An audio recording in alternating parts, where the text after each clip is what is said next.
And we are live, coming to you on your TVs in Texas and Louisiana, as well as streaming around the world on X, LinkedIn, YouTube, Facebook, and the rest of them.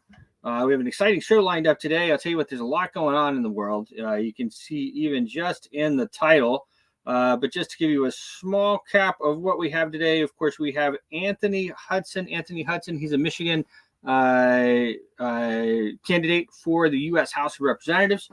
We have a lot going on, of course, over in France as well. The Liberal Party has won that election. We'll talk more about it in a bit. Big news out, of course, the Supreme Court in one of the rulings, I'll have the exact one here in a bit. They have ruled that it is trespassing and not insurrection. So this has, of course, there's a lot of people that are going to be affected by this.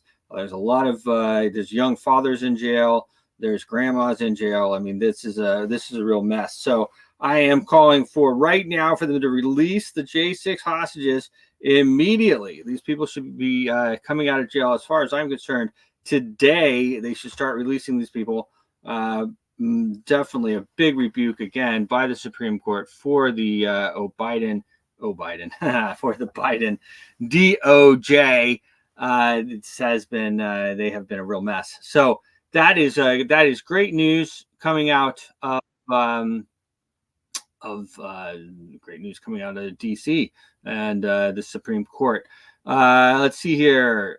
Trespassing. France Liberal Party wins the election. As I said, we'll do that. We're also going to showcase Polka Gold. Polka Gold is a similar asset to a stable coin, except it is stabilized by crypto. So that's going to be pretty interesting. We're going to talk about it a lot, or we're going to talk about it a bit here. So I'm going to go ahead and bring on Anthony Hudson.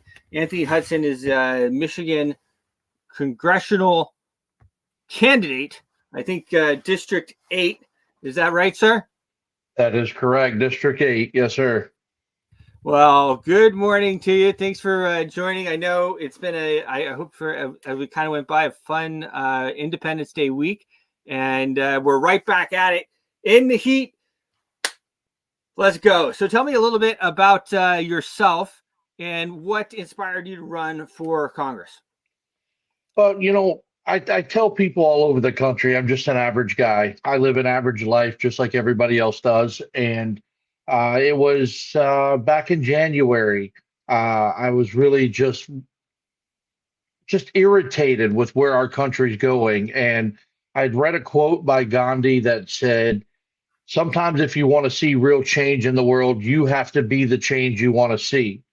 So I decided I was going to step up and run for Congress. We have an open seat here in District 8. Dan Kildee is retiring, and I had a lot of support from the Michigan GOP. They loved my platform. They loved what I had to say, and led me to believe that we had a really good shot of winning this district and going to Washington to make the changes necessary to keep this country headed in the right direction and not the wrong direction under Sleepy Joe. Sleepy Joe, Crooked Joe, Sleepy Joe. I mean, this guy, I tell you what, man, from the beginning, I mean, we all know how he got in there. And it just was like one thing after the other. He's been an absolute disaster. He's been a disaster for everyone's pocketbooks. He's been a disaster for just life in general of human beings. There is so much death and destruction around the world because of this guy's lack of leadership. And or leading the wrong way. It's absolutely unbelievable. But Congress is part and parcel of the whole thing. I mean, it's been like a rubber stamp, especially the Senate. But Congress has not been much worse. And it's just so important to get America First candidates into Congress. And that's why, and shout out to our buddy, the Outlaw Gator, and his Patriots United platform, because that's what they've been doing. They have been getting the America First candidates and bringing them forth. So that's what we need. So who are you running against? And now, have you already gotten the nomination? Our primary is August 6th, so it's coming up in 4 weeks from tomorrow. And I'm running against Paul Young, who has ran this election the last 2 election cycles. He's won the primary, but has failed to win the general election against the Democrat. And we also have Mary Draves running against us, and she has been a lifelong Democrat. She claims it was for work purposes because she worked at a far left company called Dow Chemical up in Midland, and she has decided to jump on the Republican ticket. So we've had some fun exposing the truth about her and what she stands for, and Republicans are starting to wake up and pay more attention to the candidates. And we really do have a shot of winning this thing because a lot of people just don't support Paul Young's political views, and the true conservatives have no respect for Mary Draves. They like what they hear coming from the truck drivers. So we feel like we have a really good shot here. Okay, so now and just to be clear for our viewers and everything, so the incumbent is a Democrat. The incumbent is a Democrat, and he is retiring. Okay. This has been deemed one of the top 5 congressional races across the country because of the implications. This is a blue district currently, but we're sitting at +3 Republican. If we flip this district red, we flip the state of Michigan red, which means Trump will most likely win the swing state of Michigan. So there's a lot of implications riding on District 8. All right, well, interesting. I mean, Michigan is so important. It's like just one of those states, Michigan, Pennsylvania, even New Jersey. But I mean, Michigan, Pennsylvania, of course, you got Florida and stuff like that. But I mean, Michigan and Pennsylvania, these are just like kind of must wins. If they go one way or the other, I mean, that's just normally the way it goes. You and I, there's not much years between us, and we've seen it our whole lives. Right. That's really the way it goes. So now, how are things polling for the different candidates? What do you guys? How's the matchup stacking up? The polling, I don't buy into it. I don't believe in it. It's usually one candidate paying for the poll, and obviously they're going to hit areas where that candidate is leading or where that candidate has support.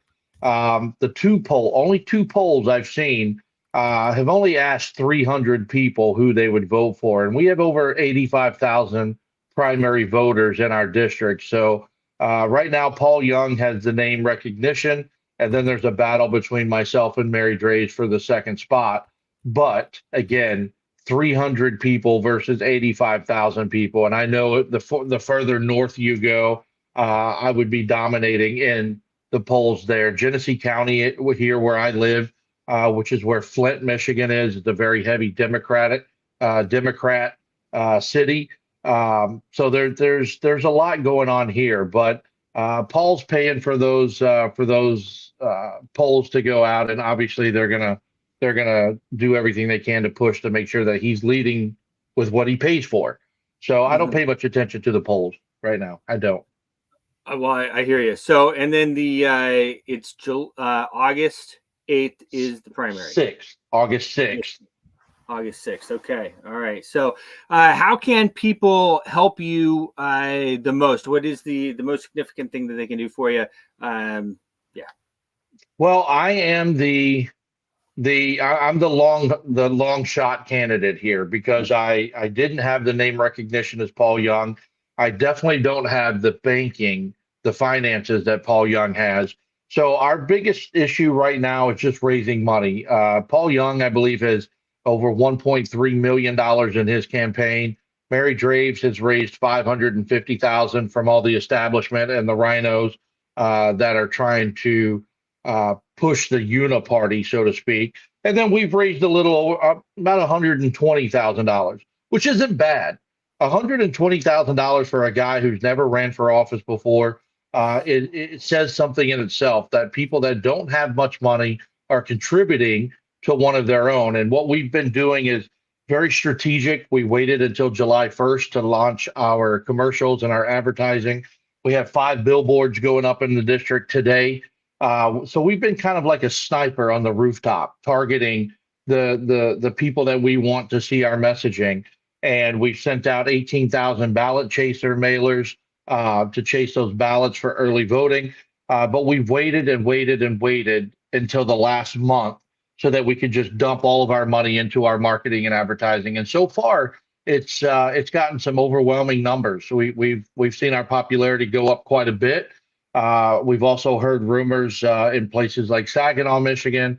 The delegates there are going against the EC board. The EC actually endorsed Mary Draves, but the delegates are standing up pushing for Anthony Hudson, which is always a good thing because they understand where I'm coming from and what it is that I want to do to help the American people in this country and tell the rest of the world to kind of, time out for a minute. We need to fix our own backyard before we are any good to the rest of the world. So a lot of people are jumping on board because of that, and we appreciate it. So right now, if people want to help us out, they can go to our website, anthonyhudson2k24.com, and just send a small contribution, $20, $10, a cup of coffee at Starbucks if you'd like.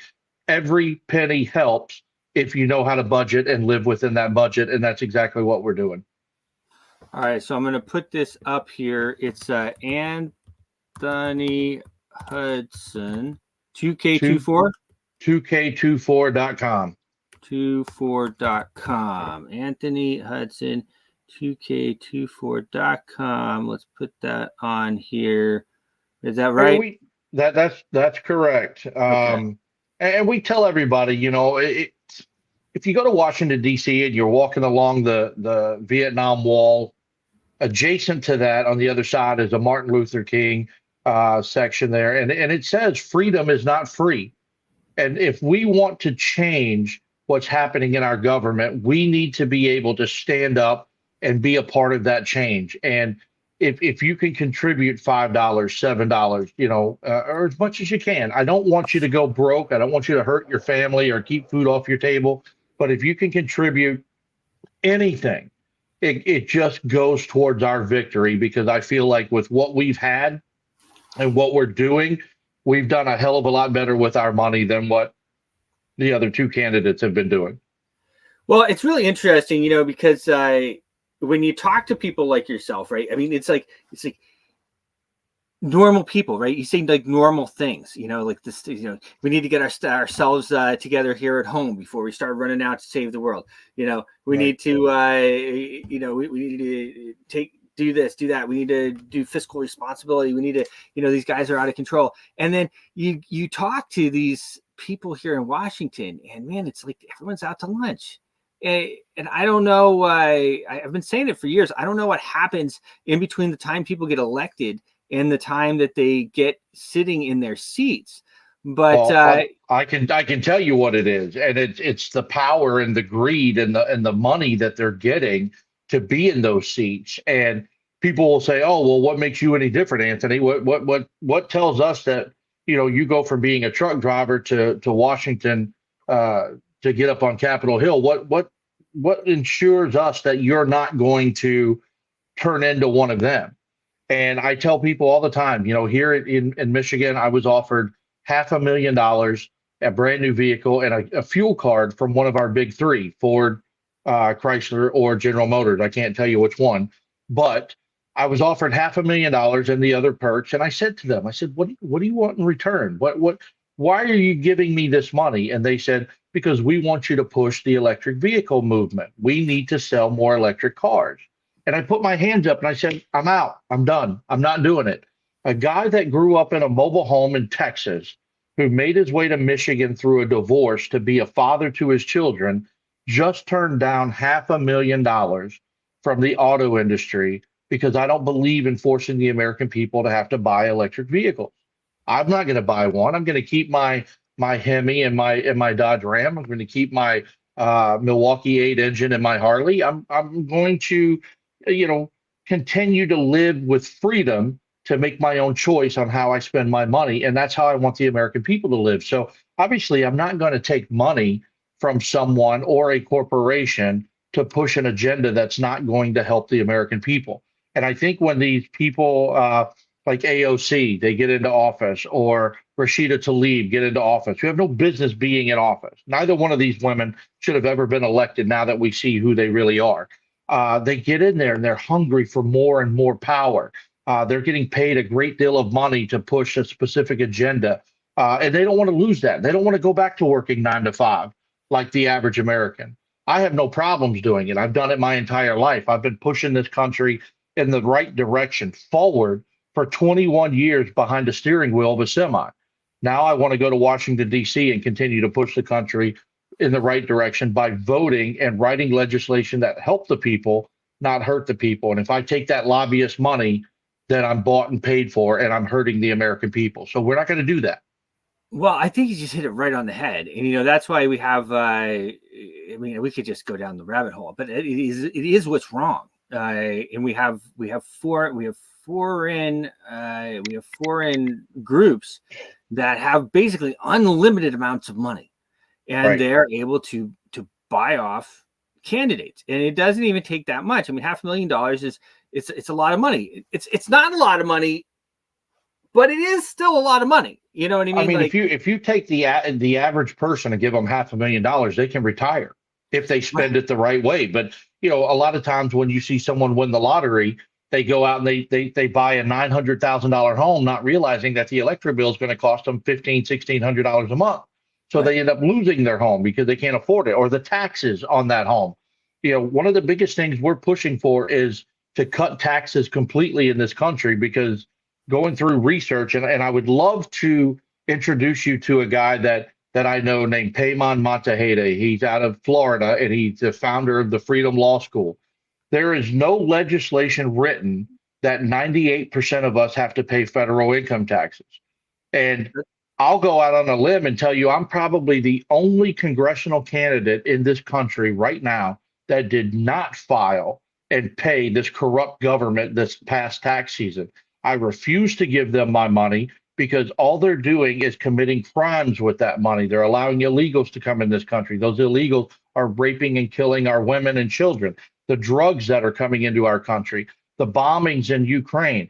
That's where your hard-earned money is going. And until the government decides to represent the people and use our tax dollars to help the American people, our veterans, our homeless, our hungry, our families that have lost everything, then I'm not going to contribute or aid and abet a criminal element, which is our United States government. So we are pushing the narrative that we're trying to educate everyone that you don't have to pay your federal income taxes. And when we're off air, I'd love to give you Paymon's information and have you talk to him, because I travel with him all over the country.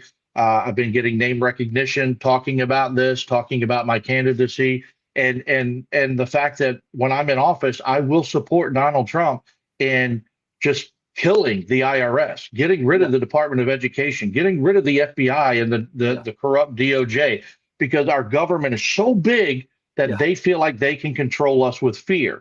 The United States Constitution says we the people. Those are the first three words. We the people should govern this country, and we do that by cutting the head off the snake, shrinking the size of government so that we can control them once again. And when we do that, we will have success, and we will have a bright, shining future ahead of us. So if someone's got to be the tip of the sword, I'm willing to be that, but that means nothing. The strength of the sword is the actual blade itself, which is all the people who get in line and follow you. That's what I'm trying to build. I'm trying to build the steel behind me so that we can go help Donald Trump fix this country and stand up against the corruption. Yeah, well, I tell you, you're absolutely correct. I don't know how much you watch the show, but I mean, I talk about it all the time. Since 1913, we've been ruled by this central banking cartel. Of course, we have now the IRS was started in the same year. We went to war right after that. We've basically been at war.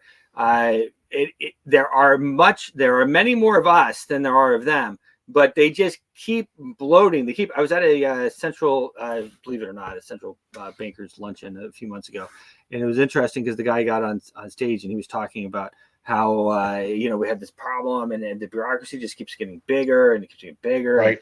And, this and that and the other, on and on and on. And I'm like, oh wow, I'm surprised this guy's kind of making sense, and it's watching him, and then his answer to it, his solution was so typical.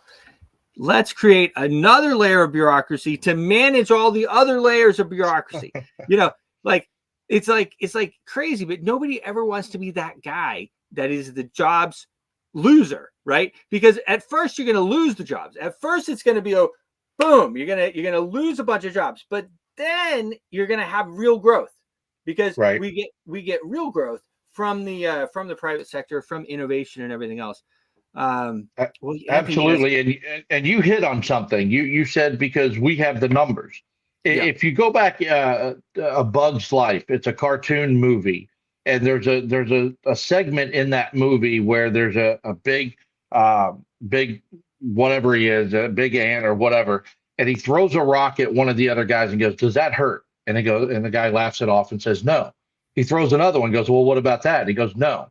And what, are you kidding me? He opens up the tunnel and all these rocks come flying out of this tunnel. And he goes, each one of these rocks represents those little bitty ants up there. And if they figure out that they have the numbers, it's the end of life for us. And that's kind of where we're at with government. Government is depending on the fact that they control us with fear. And if we ever wake up, if we ever come together, 330 million Americans against 1,500 elected officials, they don't have a chance. The problem is the American people are so brainwashed and so scared of the American government that they don't want to. They'll talk in shadows and secrets in the dark, but they won't come to the front and center stage. I'm coming to the front and center stage. I don't care what they think. What I care about is the American people. And we have the numbers. Where are they going to put us? Our jails are overflowing with innocent people now. So where are they going to put us? They can't put us all in jail. Everybody is so scared after January 6th to come to Washington, D.C. And I mean, I get it to a point, but like, guys, what are you going to do? You're just going to be a slave the rest of your life. And forget you. What about your kids and your grandkids? You gotta leave this for them, and it's really, so yeah. We've been educating people all over the country with a simple definition. We ask people, what is freedom to you? What does freedom mean to you? And you get all kinds of answers. But the definition of freedom is one's ability to think, act, say, and do as you wish without the feeling of enslavement.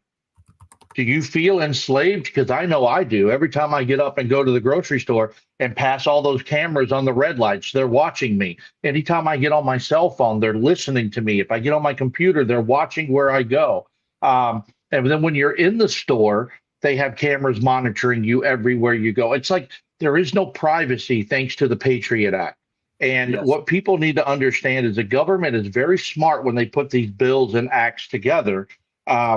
The Patriot Act, the Equality Act. The Equality Act is what's coming up next. And for those who don't know, that is basically an attack on religious freedom in this country. And it's an attack on women. It puts boys in the girls' bathrooms legally. It puts boys against women in women's sports legally. We have to stop this. We have to make sure that we educate ourselves. They put the bill out there for us to read. We need to make sure we vote no against these things and not be persuaded by fancy words like the Patriot Act, which gave them the ability to monitor us and spy on us everywhere we go. And now we wish we could do it.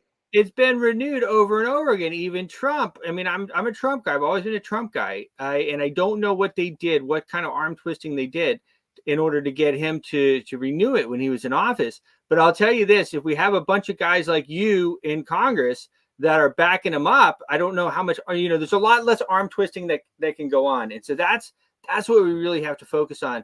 It has been great to have you on the show. I actually want to have you on the show again. Let's do it again. Absolutely. And I would love to, if you're willing, I'd love you to talk to the Freedom Law School. Their freedomlawschool.org is their website, and interview them and talk to them as well, because they will give you some phenomenal information about how the laws are written. And real quick before we go, it's all about the definitions of the terms used in the legislation. Like the United States in one article might mean residents of D.C., Guam, Puerto Rico, and other American-owned territories. But the next article, the United States would be identified as the 50 states. So if they don't list the 50 states in paying federal income tax, you don't have to pay the federal income tax. You don't work for the federal government. You have to pay attention to the definition. I think it'd be something you guys would enjoy hearing and learning about yourselves. So If you'd like that to happen, I can set that up for you. Yeah, let's set it up. I mean, it's something obviously David Icke and all these guys. I'm familiar. That's it's people just crazy. need to know the truth, and we can't be afraid to broadcast it or put it out there. We the people hold the purse strings. If we stop paying the government will be forced to either change the way they spend the money, or they'll be forced to bend the knee and actually serve the American people. We control that. Well, and if we don't want to go to jail, cut off their funding. Right. All at once. They can still dilute the heck out of us by just printing more money with the central bank, but it will have an effect for sure. Absolutely. It'll start, but then because we can just go into other things like crypto or whatever else. But go back to backing our money by gold and silver, like the Constitution says. Everybody wants to follow the Constitution. All supposed to be gold and silver. I know. We talk about it all the time. It's absolutely crazy. What people don't realize is, of course, a lot of people don't realize the gold standard didn't even start until 1900. It was actually gold and silver. Abraham Lincoln actually put us on fiat money. It's so many years ago that it's hard to get, and all of how everything actually happened, but that it was fiat money. They could print whatever they wanted, however much they wanted to. Then they put us on the gold standard in 1900. That lasted like 20 years or something, 20, 30 years. 20 years, that's it. And now look at how much money we owe. I mean, the creditors want to gauge us based on our credit score, but yet Uncle Sam is behind by $34 billion, trillion dollars right now. So let's not go around waving the credit scores and credit flags, because we can never be paid back, because every dollar comes with about $3, or every $100 comes with about $3 attached as debt. And then that, of course, that US dollar is not only a debt instrument but a tax instrument. Anyhow, go ahead. If we had all those hundreds of billions of dollars we sent Ukraine and sent it right towards our deficit, we'd actually make a dent in the thing. But we're wasting so much money all over the world that our debt continues to rise. We're not finding innovative ways to tackle the debt and bring it down. And we do actually have, in my camp, we have ideas that would actually make a difference, and those will be exposed in the near future. Awesome. Well, we'll follow up. You and I, and we'll talk some more. I'll have you on the show again, and I obviously would love to talk to your guys as well. Guys, go to AnthonyHudson2K24.com and support the America First candidate here. It makes a big difference as well. Follow him on X at AnthonyHudson2K24. Right? It's A Hudson 2K24. Hudson 2K24. Pleasure, sir. Yes, sir. Have a great day. Talk soon. Yes, sir. All right. Well, there you go, guys. And hats off to our friends over there at Patriots United for putting these together. It really makes a difference, as we really need to push America First candidates forward. And that was one of the things that we talked about over and over again. And this guy's on the money. He's on the money. All right. I mean, he didn't say really anything that I disagreed with at all. And we need people like that. We need people that are telling you the truth, that are willing to fight, even doing the show every day, guys. I mean, I talk about all kinds of stuff really that we're not supposed to talk about. And hats off to our TV network, the Smart Money Culture TV network, for giving us a voice. We're about to hit 37 million people. We're hitting about 7 million people right now, but we are expanding. They're working on that deal as we speak, heading up to 37 million. So that's going to be a big jump for us. And we're super excited about it. But hats off to the Smart Money Culture TV network. Let me give them a banner up here too, for giving us a voice that we can talk about here. Where's my Smart Money Culture TV banner? I got it right here. To do somewhere. Smart Money Culture TV. That's a big, long one. Here we go. Boom. My eyes. Smart Money Culture TV network. All right, now I'm going to do another segment on polka gold. Polka gold. has been absolutely a really cool asset. I'm gonna showcase this one a bit over the next little bit, because over the next while, because I think this one is really, really cool. I recorded a segment for it last night, and there are a few things that I would like to add to it, but to be frank, it was so good kind of that I'm just going to leave it, and then I'll follow up with anything else that I might want to add to it. So Polka Gold is it's a very interesting asset, and I'll talk about it some more on the segment here coming up.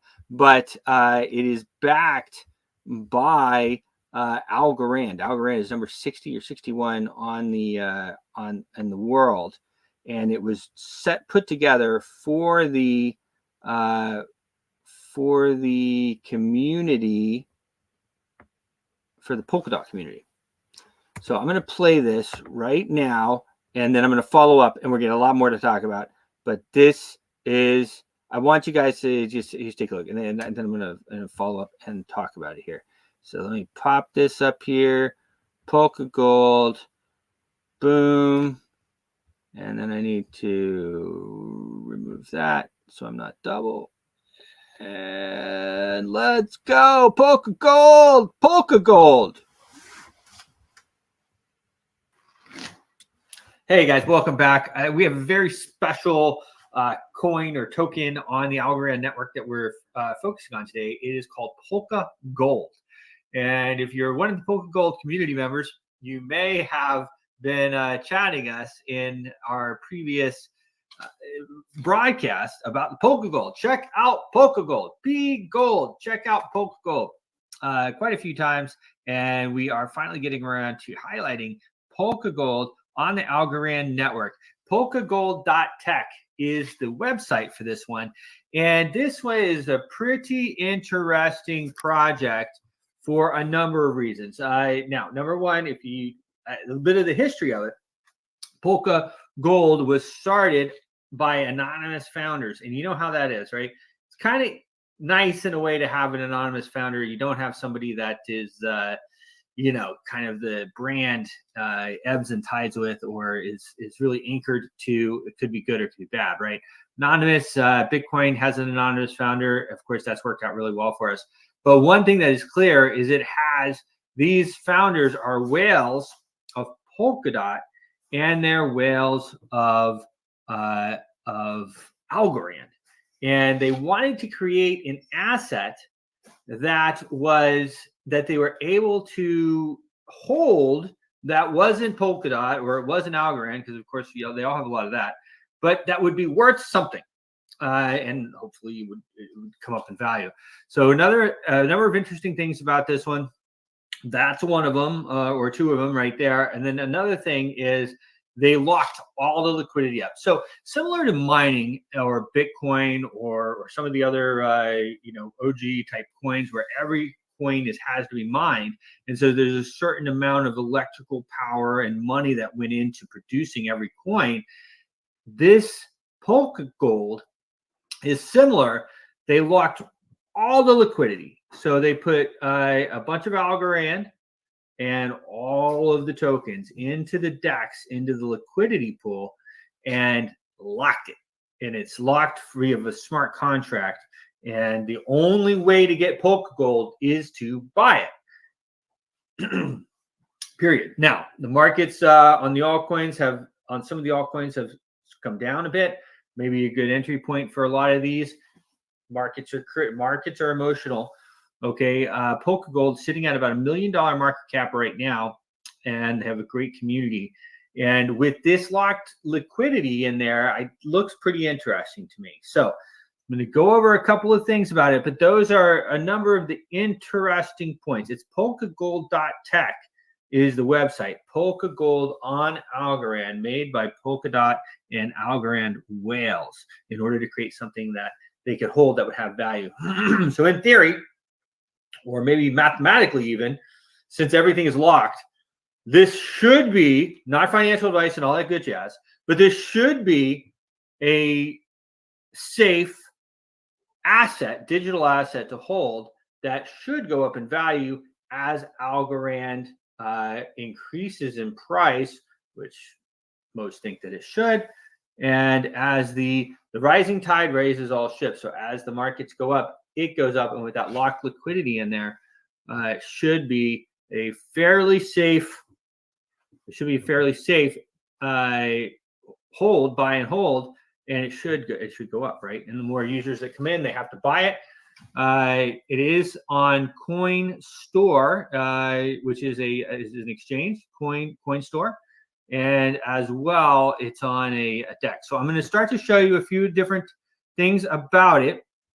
This is we are doing a spotlight on Polkadot here, or Polka Gold rather, and it is a pretty interesting one. So first of all, and then I'm going to go over how to buy it and everything else. Okay, so I'm going to share my screen here.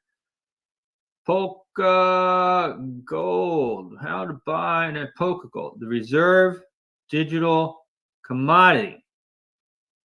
Okay, so I'm sharing here. So Polka Gold, the reserve digital commodity for Polkadot. So that was how, and if I didn't explain that quite correctly, so that was how it was initially, because if you're, like I said, if you're part of these communities, obviously you have a lot of those assets. So you don't want to just hold those assets. That's the point. You want to hold other things that can have value and grow in value. You look at how Microsoft is holding Bitcoin, right? They're not just holding their own, not Microsoft, but MicroStrategy is holding Bitcoin. They're not just holding their own stocks here. So they do have staking, P-Gold staking, Algo explored the CoinMarketCap, the Binance guide, which is how to buy, which I'm gonna go to in a minute. So about Polka Gold emerges as a digital parallel to traditional gold, encapsulating trust and reliability in the digital age. Limited to a Genesis production of 10 million coins, Polkadot is designed to uphold the principles of scarcity and non-inflation, available now on Tinyman. So the exclusive Genesis production, limited to just 10 million coins, produced at Genesis, ensuring scarcity and no inflation, decentralized availability, accessibility on the Tinyman platform, offering ease of acquisition and trading. Robust ecosystem role complements the Polkadot network's existing assets, USDT, USDC, adding a strength of layer, adding a layer of economic stability. Okay, so innovative distribution model adopts a unique approach, which I already went over. 0% allocation to the team or founders, and 100% locked up and dedicated to exchange liquidity. Fair and democratic access ensures equal opportunity for all participants, from early adopters to public investors, to purchase P-Gold in a transparent manner. Symbols of the digital trust represent a new class of digital assets, embodying the principles of digital gold in the modern age. Now, we have different DEXs here. This is available on Coin Store. Get P-Gold on Tinyman DEX. Get on the Vistage DEX. I would, there is some Coin Store is a good, but I would recommend the DEXs is where you get it. Redefining value and fairness on the Polkadot ecosystem. Utility role within Polkadot. Polka Gold enhances the Polkadot's ecosystem, introducing a unique asset class alongside stable coins like USDT and USDC with the ability utility coin DOT. As a digital equivalent of traditional gold, Polka Gold serves as a reserve asset, integrating seamlessly into the network's economy. It is not only complements, but also enriches the existing financial landscape, adding a layer of stability and trustworthiness. Distribution and fairness. Polka Gold sets a new standard in the crypto asset distribution, committing to absolute fairness. It diverges from the norm with zero allocations to the team, founders, marketing efforts, marketing efforts, period. Early coin making up entire 100% of Polka Gold supply is allocated for exchange liquidity. This innovative approach to launch and distribution aligns with the egalitarian spirit seen in the Bitcoin's inception, which I mentioned, offering a unique opportunity for participants. Our vision is harmonious synergy between Algorand and Polkadot communities, converging to forge the hardest and most equitable distributed asset in the cryptocurrency realm. Polkadot stands as a testament to our innovative approach to bridging liquidity and community strengths with two major blue chip projects. I mean, guys, I mean, it looks pretty nice. So get P Gold on Vistage DEX. Okay, let me share this tab instead. So this is here on the Vistage DEX. Okay, you can see has about $430,000 in locked or in liquidity there. I don't think all of it's locked. I think about 80% of it's locked. I'm going to now share another screen that I have already opened here, I believe. Boom. Well, I don't need to. I can stay with this one, I think, and just hit Vistage. Yes. So, and what this shows is that Polka Gold is number 2. You see that? So Polka Gold is number 2 in the Algorand ecosystem. As far as I think, I'm not sure all the things that they're putting into that ranking. Okay, but I will point you over to right here. I'll make it a little bigger. So 480,000 is the amount of liquidity in this pairing, and then the stable TV at 94%, but the locked is 80%. So what's not locked there is what has been bought and then bought and sold. Okay, and then you can see the market cap here, 158. Okay, 158, and of which, yeah, there you go. So that's 158. That's the market cap. So number 2. So again, this is looking really strong here to me. Okay, we have a strong community, we have a strong team, and community is what a coin is all about. Polka Gold. They kept talking to us until we put them on here. So easiest way to buy your Polka Gold is to head on over to Coinbase. Most of you probably have a Coinbase account, or you have one of the other accounts, okay? And buy yourself some Algorand. Now, you can go ahead and set yourself up on the wallet, which the wallet is, let me just, the wallet is the Para Algo wallet. Okay. Now the Para Algo wallet, boom, is working best if you want to start a new account on your iPhone or your mobile. Okay, so you can use the Para Algo wallet, and that is the best place. That's where they've told me to hold your Polka Gold. Now, if you're outside of the US, you can go ahead and buy some algo on here with your debit card. Or if you don't mind using a VPN, you can do it as well. I didn't say that. Okay. Anyway, you can buy it right here. Or, as I was saying before, you go to Coinbase, you buy some Algorand, you send it over to your Para wallet, and then you can add the Polkadot and you can buy it right there. You will need Algorand first. Okay, you will need Algorand first. So I think that this digital asset is a star. I think that it, not financial advice and all that stuff, okay?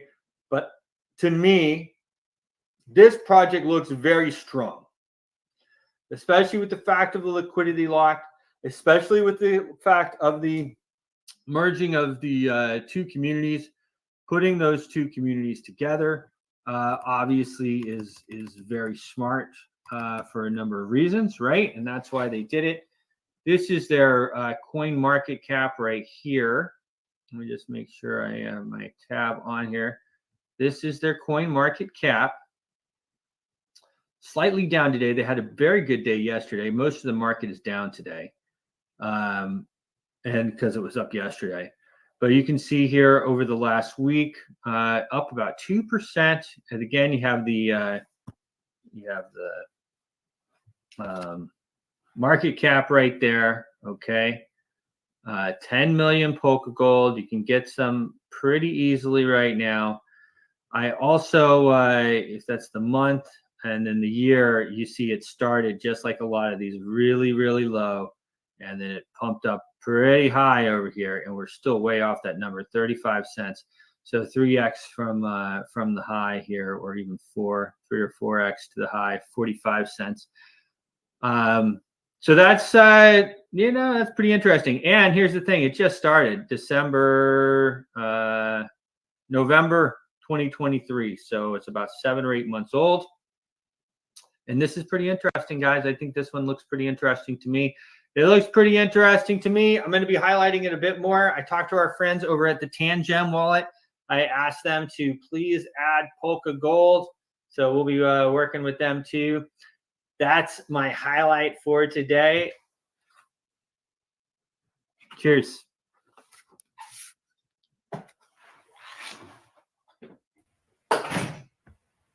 There you have it, guys. Polka gold. Today's highlight, as I said, pretty interesting asset. I'm going to talk a little bit more about it as we move forward. But these types of things, as we were just talking about with Anthony Hudson and some of the other people, we have to take power back from, I hate to call them overlords, but that's almost what it feels like. We have to take power back from the government and from these people who are enslaving all of us. I mean, the central bank and the powers that be. And one of the ways that we can do that, one of the most important ways, is the monetary revolution. I talk about the monetary revolution quite often. If you guys watch the show, I talk about the monetary revolution a lot, right? A lot. It's really important that people are involved and that people understand what is going on, because this is a revolution and it is time to take the power back from these people. It's time to take the power back from these people, and we can do it together, and we can do it now, and that's what we want to do. So get involved. I mean, whether it's polka gold or whether it's something else, you're going to want to be involved. And as well, the US dollar is a tax instrument. It is a debt instrument, but it is also a tax instrument. And as long as you're holding US dollars, you can be taxed indefinitely, over and over and over again, without any end in sight. Just look at how the dollar has been diluted, causing inflation over the last year. Eggs are double. Steak is double. Gas is double from a couple years ago. I mean, I could go down the list. There's a lot more graphics and everything that do it better than I. If we don't save ourselves, nobody is going to save us. Nobody is going to save us if we don't save ourselves. And that is just the absolute facts of the matter, guys. And, you can see what's going on around the world. We have, of course, the elections that just happened in France. And I kind of want to talk about that a little bit because,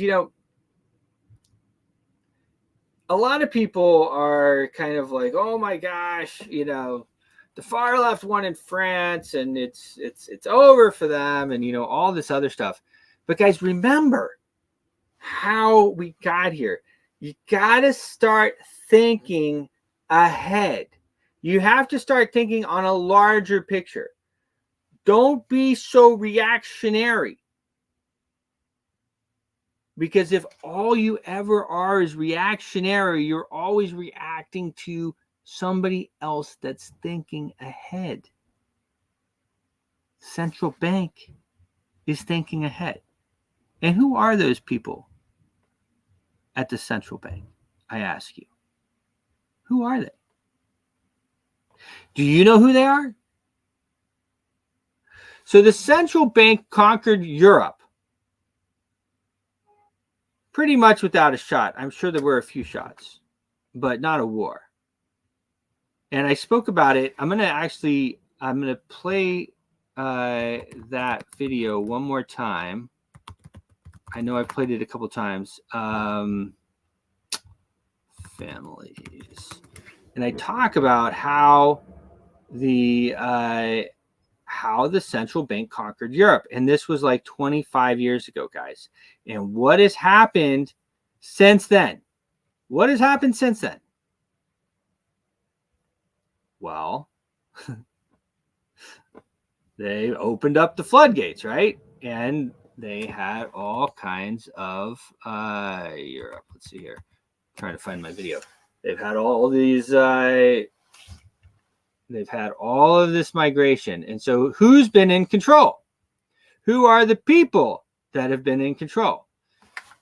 So you got to ask yourselves this. So if you're upset about all the migrants being in France, how did they get there? Who allowed them in?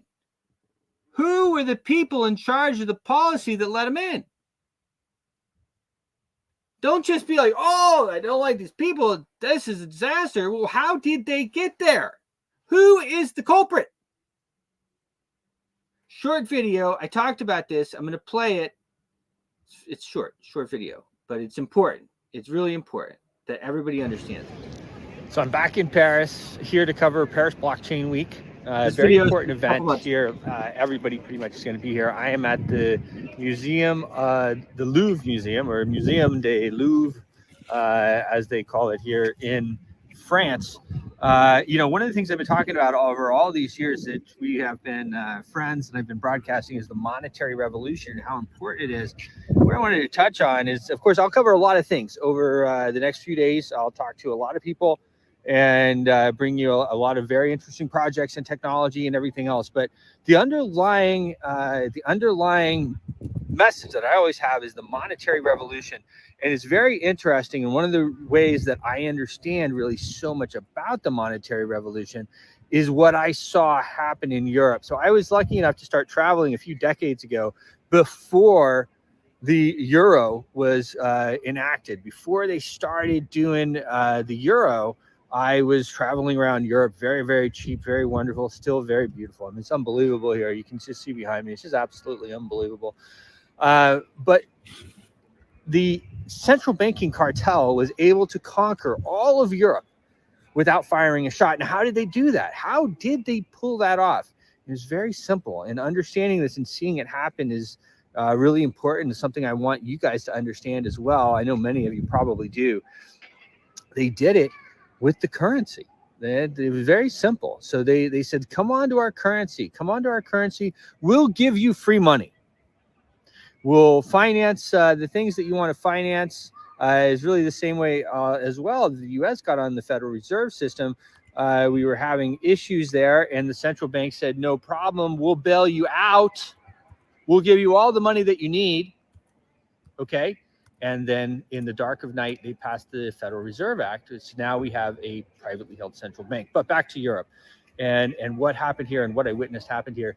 It was the slow boil like we experience all over the world, right? These people operate in decades and centuries. It's very interesting, really, how many decades and whatnot that it takes sometimes. I guess, though, I was fairly quick, but they started, okay, we'll give you free money. We will finance what you want.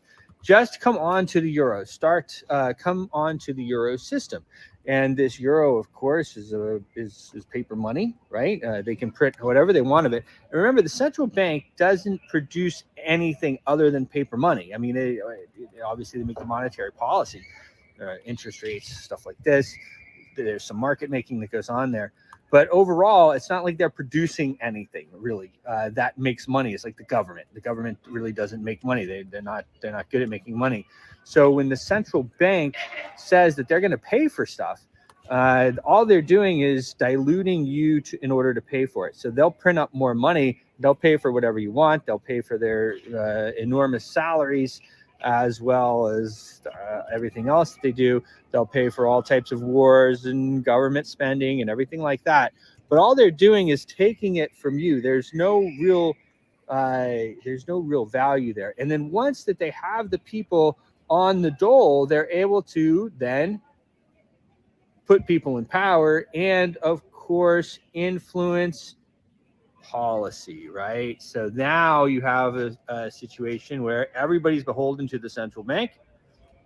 You have pretty much all of Europe on this Euro system, and now they have a new government. And what is that new government? Of course, they have a parliament and they have blah, blah, blah, and everything else, but the new government is the central bank. That's who is in charge, and that was how they were able to take over the entirety of Europe. And they did it by stealing the people's money slowly. They stole it slowly, so it wasn't so obvious for everybody. And at first it was so nice, and they had, this and that and the other. But now you go to Europe, it's much more expensive. And they're doing the same thing that we do. They just print up more and more money. And when they print up more and more money, that, of course, dilutes your holdings and makes you worth less. And that's the way it works. It's the biggest scam in the world. They've done it very successfully over almost all of these countries. Russia still doesn't use a central bank. And as well, we have Syria that doesn't use a central bank. Gaddafi tried it. They killed him. But yeah, pretty interesting. And that's how Europe fell without a shot. There is a central government, obviously, now in Europe. You have the European Union. And they are in charge. They're in charge of all of these countries. And the central bank, the European Central Bank, is in charge of them. And that is the same central banking cartels that runs the country in the United States and Brazil and all the other countries of the world. It was a big scam. We have to stop it. We can stop it. It's not going to be easy. But we'll talk about it more on the show tomorrow, on the Impact Money Show. We're going to bring you a lot of great interviews. We're super excited about it. Here to be at Paris Blockchain Week. Back in Paris, beautiful Paris. I mean, absolutely is just unbelievable place. Paris is so beautiful. See you soon. Well, there you have it, guys. So I just recorded. Along my life, I've realized that every once in a while, when you're having a moment of clarity, to pick up the phone and record, because it's important to just get it out there. And although maybe it's not the perfect explanation, but there it is. It's right there. That's how it happened. And then I just put out a post. Then ask yourself, like, so who are these people? Be honest with yourself. Who are these people? I just put out the post. Here it is right here. Can we agree that this led to the recent election results in France? Do you think that without open borders, the election in France would have happened the way it happened? Do you think without all of those new people, newcomers, as Biden likes to say, do you think that the elections would have been the same? Now, I'm not saying I support one side or the other whatsoever. I understand things on a much larger scale of what's going on. But a lot of people are upset about it. And so I'm asking you, do you think that the migrants had something to do, the newcomers had something to do with the political results? And then the question I want you to ask yourself is, who owns the central bank? The ones who conquered Europe 25 years ago and opened the borders. Who are they? Where do they come from? What passports do they hold? Do you know their names? I do.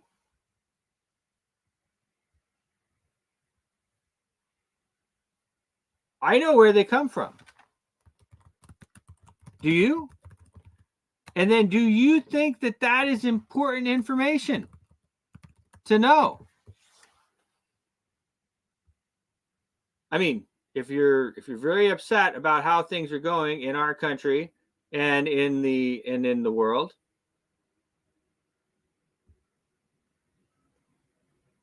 these are the families right below me that own the U.S. central bank. This is the central banking cartel. There's a few other families involved in the European central bank, but it's basically these families are involved across. They're the Rothschilds, the Rockefellers, the Morgans, the Warburgs, Goldman Sachs, Lehman, Kuhn Loeb, Lazard, Israel Moses Schiff, Stillman. And there's a few other ones that are involved in the European Central Bank as well. That's who's involved in the Federal Reserve. So I talk about this, and it's like our friend Anthony a little bit earlier when we were doing the show, and we all have to speak up. And trust me, it's easier not to do this. It's much easier not to speak up and not to do anything about it. But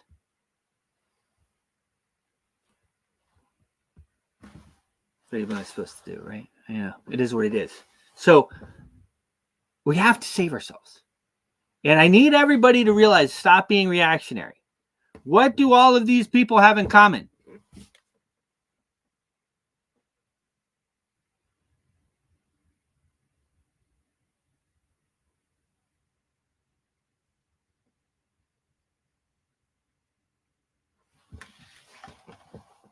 Why are they opening the borders?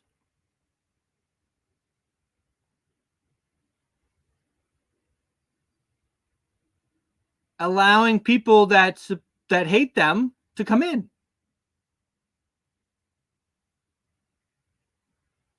I mean, is it like a conspiracy? Do you think it's a conspiracy? And then if you don't think it's a conspiracy, then why? Why do these families who are extremely wealthy beyond your understanding and smart, why are they opening our borders in the Western world? Why? And that's what everybody needs to come to terms with. Why?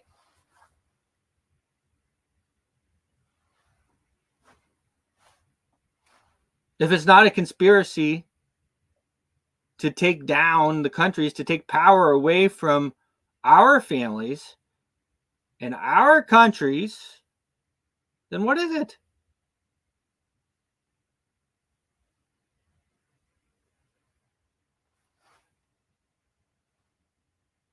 Really, really important questions. And this is why, of course, you have the central bank, of course, is in complete control of the U.S. Complete and absolute control of the U.S. Where are these people from? What passports do they hold? Why, no matter who we elect, can we not close the borders?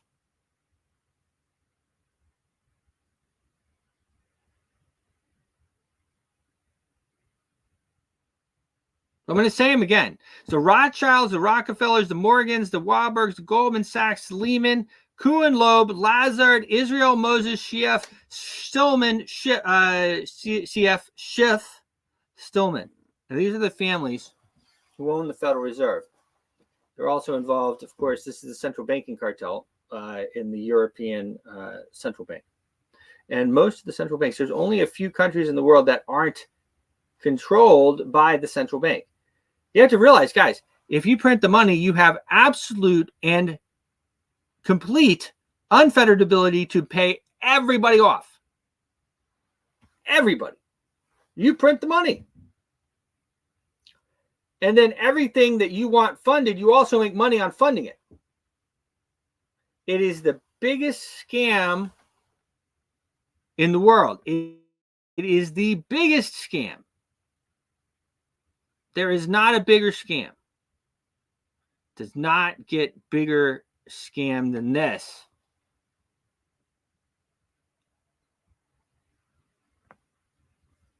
Do you understand what a central bank is?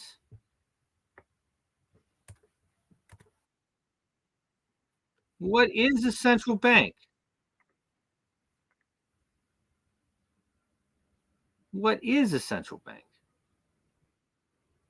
I'll tell you what a central bank is. It's easier if I show you here. What is a central bank? So what is a central bank? A central bank is an institution that produces the currency of an entire nation. Based on historical precedent, two specific powers are inherent in central banking practice: the control of interest rates and the control of the money supply or inflation. The central bank does not simply supply a government's economy with money, it loans it to them at interest. Then, through the use of increasing and decreasing the supply of money, the central bank regulates the value of the currency being issued. It is critical to understand that the entire structure of this system can only produce one thing in the long run: debt. It doesn't take a lot of ingenuity to figure this scam out. For every single dollar produced by the central bank is loaned at interest. That means every single dollar produced is actually the dollar plus a certain percent of debt based on that dollar. And since the central bank has the monopoly over the production of the currency for the entire country, and they loan each dollar out with immediate debt attached to it, where does the money to pay for the debt come from? It can only come from the central bank again, which means the central bank has to perpetually increase its money supply to temporarily cover the outstanding debt created, which in turn, since that new money is loaned out at interest as well, creates even more debt. The end result of this system without fail is slavery, for it is impossible for the government and thus the public to ever come out of the self-generating debt. At this time, the dominant families in the banking and business world were the Rockefellers, the Morgans, the Warburgs, the Rothschilds. And in the early 1900s, they sought to push once again legislation to create another central bank. However, they knew the government and public were very weary of such an institution, so they needed to create an incident to affect public opinion.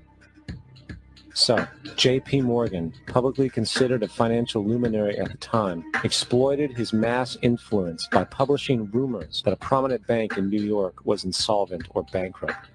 Morgan knew this would cause mass hysteria, which would affect other banks as well. And it did.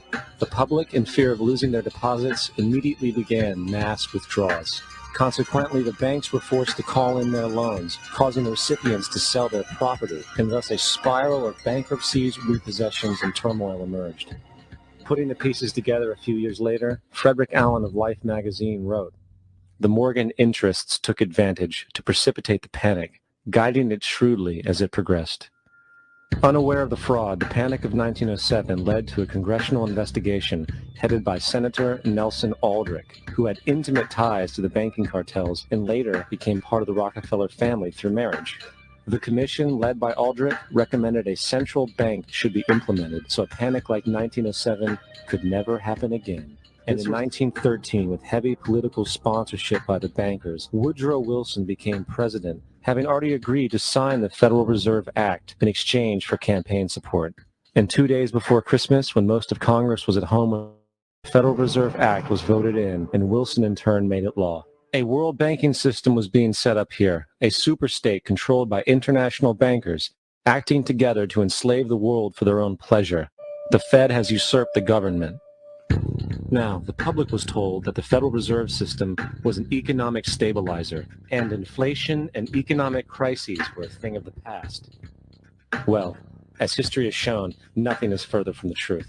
The fact is, the international bankers now had a streamlined machine to expand their personal ambitions. It's alive! It's alive! It's alive! For example, from 1914 to 1919, the Fed increased the money supply by nearly 100%. resulting in extensive loans to small banks and the public. Then, in 1920, the Fed called in mass percentages of the outstanding money supply, thus resulting in the supporting banks having to call in huge numbers of loans, and just like 1907, bank runs, bankruptcy, and collapse occurred. Over 5,400 competitive banks outside of the Federal Reserve System collapsed, further consolidating the monopoly of a small group of international bankers. Privy to this crime, Congressman Lindbergh stepped up and said in 1921, "Under the Federal Reserve Act, panics are scientifically created. The present panic is the first scientifically created one, worked out as we figure a mathematical equation." However, the panic of 1920 was just a warm-up. From 1921 to 1929, the Fed again increased the money supply, resulting once again in extensive loans to the public and banks. There was also a fairly new type of loan called a margin loan in the stock market. Very simply, the margin loan allowed an investor to put down only 10% of a stock's price, with the other 90% being loaned through the broker. In other words, a person could own $1,000 worth of stock with only $100 down. However, there was a catch to this loan. It could be called in at any time and had to be paid within 24 hours. This is termed a margin call, and the typical result of a margin call is the selling of the stock purchased with the loan. So, a few months before October in 1929, J.D. Rockefeller, Bernard Baruch, and other insiders quietly exited the market. And on October 24th, 1929, the New York financiers who furnished the margin loans started calling them in masse. This sparked an instantaneous, massive sell-off in the market, for everyone had to cover the margin loans. It then triggered mass bank runs for the same reason, in turn collapsing over 16,000 banks, enabling the conspiring international bankers to not only buy up rival banks at a discount, but to also buy up whole corporations at pennies on the dollar. It was the greatest robbery in American history. But that didn't stop there.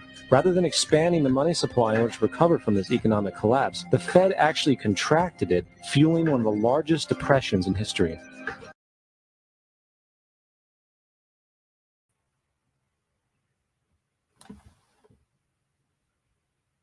So again, it's really important, guys, because we're at a point in our history where our kids are either going to have something, our kids and our grandkids are either going to have something, we're either going to leave them a country or we're not. So everybody needs to be honest with themselves and honest with each other. If these families are in charge, if they've bypassed Congress and bypassed the U.S. government, and they've bypassed the governments of Europe, and everything's going to pot, then what's the deal? And it doesn't mean that we can't be friends and that we can't work together. But it probably means that they can't be in charge. I mean, if everything's going to crap and they're in charge, then we have to figure out how to change that, right? So we don't elect these people, but they're in charge. We have to end the Federal Reserve. We have to downsize the governments. We have to end the central bank. If you guys want to save yourselves over in Europe, I'm all in to help. I'm European too. I hail from Europe. We've been here a long time, but I'm proud of being European. And there's nothing wrong with being something else. I hope you're proud of where you come from too. And I hope that we can work together. But if you're upset about how things went in France,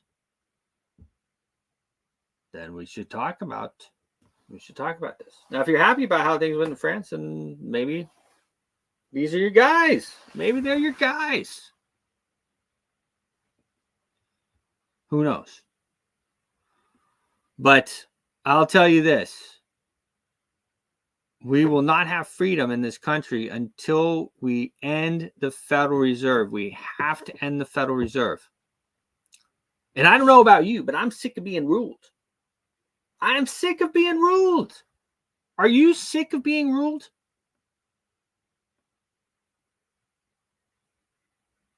Do you know any of these families? Do you? Why should they rule us? Why should they rule me? Why should they be able to tax me as much as they want? It's two forms of taxes. They have the tax on the front end, which again, if Congress had to come to you and tell you, hey, I need another $1,000, another $5,000, you would say no. But the central bank fronts paper money out of thin air. So it doesn't matter if the U.S. government doesn't have the money, they still just spend it. And then you get taxed twice on it. You get taxed one on the front end in the form of the tax. And then you're also taxed on the back end, again, in the form of dilution of the money supply. And that's orchestrated by these people.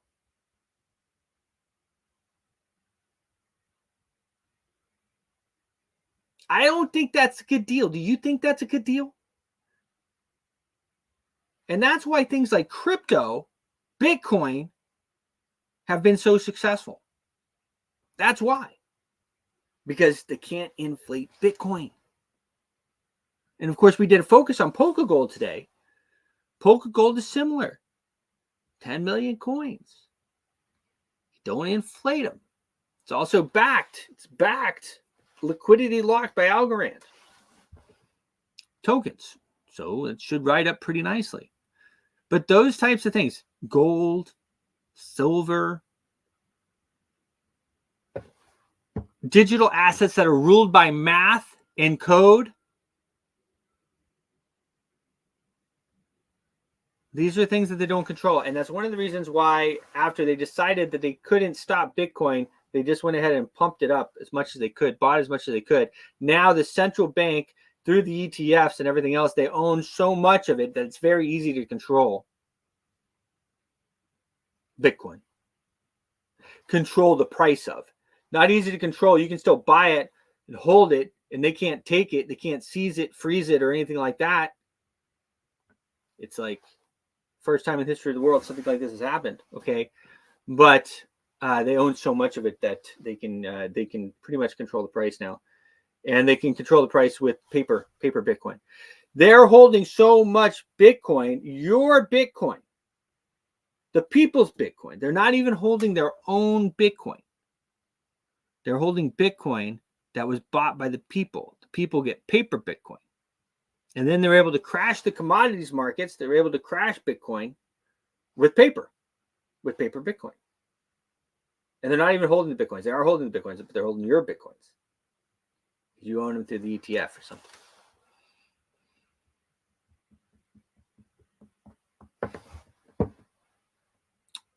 We're at a very important time in history. I wrote a song called The Rothschild's Tax. I'm going to sing it a bit more moving forward. The Rothschild's Tax. The Rothschild's Tax comes off our backs. The Rothschild tax. We're under their stacks. Whoa. Stop taxing me. Whoa. Set me free! Well, it's been a fun show today, guys. We always love doing the show. Of course, the great Matt Dixon. We missed Matt today with our market report. He just arrived back into the UK, so he was getting some things set. From what I understand, he will be back tomorrow. I'm expecting him back tomorrow. The markets are in flux for sure. It looked like, the markets are having a rough time. They're having a rough time. You have the markets, of course, are controlled by those families, and those families all come from somewhere in particular. War, of course, is not helping the situation. But one of the things that central bankers do very well is they market make. Okay, and people don't understand all of the reasons why people market make. But one of the reasons why these people market make is to remove U.S. dollars from the market. People don't really understand that. 90% of U.S. dollar is digital already. So it's easy to remove them from the market. So if you've printed up a whole bunch of US dollars and you want to remove them from the market, you crash the commodities market. You liquidate a bunch of people, you buy back the digital assets, and that money is basically gone. And if you don't think it's gone, ask the traders. Do you still have the money? Anyhow, great show today. We will be on again on your TV sets in a few hours from now. We'll be reporting live, as we always do. Let me get my little jingle. I got a new jingle coming up. Your voice is powerful. When combined with social engagement, it's a force for change. Decentralized media paired with free speech is the catalyst for an empowered world and a unified, invaluable ecosystem. Join Global Boost, become a champion of free speech, and help to reshape the future of media.